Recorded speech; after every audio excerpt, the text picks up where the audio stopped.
the fasts which are not allowed in Islam. There are some fasts which are not allowed in Islam. Could you mention those different fasts, please? The days on which fasts are prohibited, number one, is fasting on the two Eids. There's Eidain, Eid al-Fitr and Eid al-Adha. Number two, fasting 3 days after Eid al-Adha. It's known as days of Tashriq, 3 days of Tashriq.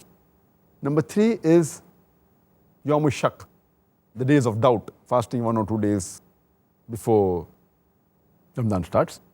Number four is singling out Friday for fast. Number five, singling out Saturday for fasting.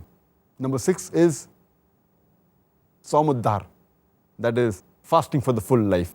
That's prohibited. Number seven is Wisal, that is fasting consecutively day and night. That's not allowed. Number eight is if a woman is married and if she has to keep a voluntary fast, she has to take the permission of the husband. Without taking the permission of the husband, she cannot keep any voluntary fast. So these are the 8 categories of fast which are prohibited in the voluntary fast.